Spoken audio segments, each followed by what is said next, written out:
अगर आप आज भी चेक से पेमेंट करते हैं तो ये खबर सीधे आपके पैसों से जुड़ी है। क्या आपको पता है कि आरबीआई एक ऐसा नियम लाने वाला था जिससे आपका चेक सिर्फ 3 घंटे में पास या रिजेक्ट हो जाता, लेकिन आरबीआई ने इस बड़े फैसले पर अचानक ब्रेक लगा दिया। अब सवाल यह है कि आरबीआई ने लास्ट टाइम पर इसे क्यों टाल दिया? क्या इससे कस्टमर्स को नुकसान होगा या राहत मिलेगी? अभी चेक क्लियरेंस कैसे हो रहा है और आगे क्या बदलेगा?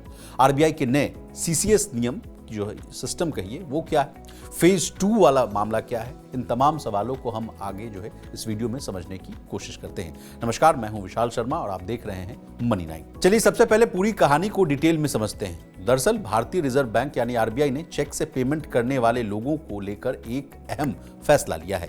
आरबीआई ने उस नए सिस्टम की शुरुआत फिलहाल टाल दी जिसके तहत बैंकों को चेक जो है सिर्फ 3 घंटे के भीतर पास या रिजेक्ट करना था। यह सुविधा 3 जनवरी 2026 से लागू होने वाली थी, लेकिन अब इसे अगली सूचना तक जो है रोक दिया गया है या कहिए कि टाल दिया गया। अब क्या था आरबीआई का नया प्लान? तो आरबीआई चेक क्लियरेंस की प्रोसेस को फास्ट और मॉडर्न बनाना चाहता है और इसी वजह से उसने कंटिन्यूअस क्लियरिंग एंड सेटलमेंट यानी सीसीएस फ्रेमवर्क की अनाउंसमेंट की थी। और यही वजह है कि इसके दूसरे चरण यानी फेज 2 को सबसे अहम माना जा रहा था, क्योंकि इसमें चेक क्लियरेंस का टाइम काफी कम हो जाता। इसे थोड़ा और डिटेल में समझते हैं। फेज 2 के तहत जैसे ही किसी बैंक को चेक की डिजिटल इमेज मिलती, बैंक के पास जो है सिर्फ 3 घंटे का टाइम होता कि वो चेक को एक्सेप्ट करे या रिजेक्ट करे। अगर बैंक इस तय टाइम में कोई जवाब नहीं देता तो चेक जो है अपने आप क्लियर माना जाता। अब सवाल यह है कि आरबीआई ने अचानक ब्रेक क्यों लगाया? तो 24 दिसंबर को जारी सर्कुलर में आरबीआई ने बताया कि सीसीएस फ्रेमवर्क के फेज 2 को फिलहाल टाल दिया गया है। हालांकि इसके पीछे कोई मेन वजह जो है पब्लिकली जो है वो नहीं बताई गई है, लेकिन माना जा रहा है कि बैंकों की तकनीकी तैयारी, सिस्टम अपग्रेड और ऑपरेशनल चैलेंजेस को देखते हुए फैसला लिया गया। आरबीआई ने साफ किया कि जब तक नया डेटा नहीं आता तब तक करंट सिस्टम यानी फेज 1 पहले की तरह जो है चलता रहेगा। चलिए अब ये भी जान लेते हैं कि अभी चेक क्लियरेंस कैसे हो रहा है। तो फेज 1 को इस साल की शुरुआत में लागू किया गया था। इसके तहत चेक ट्रंकेशन सिस्टम यानी सीटीएस के जरिए चेक की फिजिकल मूवमेंट खत्म कर दी गई है। अब चेक की डिजिटल इमेज या इलेक्ट्रॉनिक डेटा के जरिए क्लियरेंस होता है, जिससे प्रोसेस जो है पहले से तेज हो गई। अब बैंक दिन में फिक्स बैच का इंतजार नहीं करते, जैसे ही चेक मिलता है उसकी इमेज क्लियरिंग हाउस को भेज दी जाती है।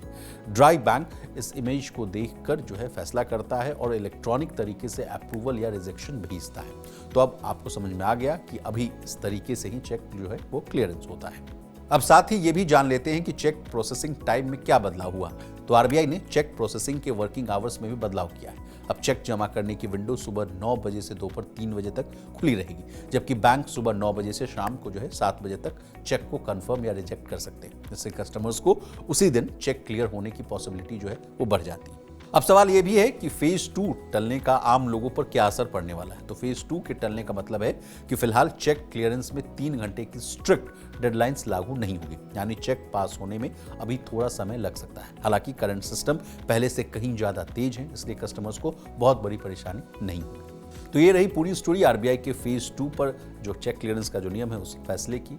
आपको हमारी ये रिपोर्ट कैसी लगी कमेंट करके जरूर बताइए और इसी तरह देश, दुनिया और बिजनेस जगत से जुड़ी तमाम ताजा तरीन खबरों के लिए बने रहिए हमारे साथ और देखते रहिए मनी 9।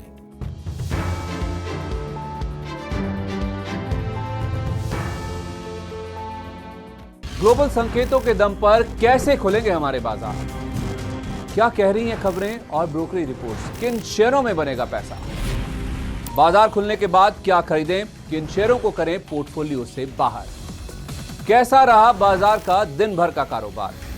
कैसे तैयार करें कल के बाजार की स्ट्रैटेजी? इन सब सवालों के जवाब जानिए मेरे साथ ओपनिंग बज और क्लोजिंग बज में इन वक्त पर सिर्फ मनी 9।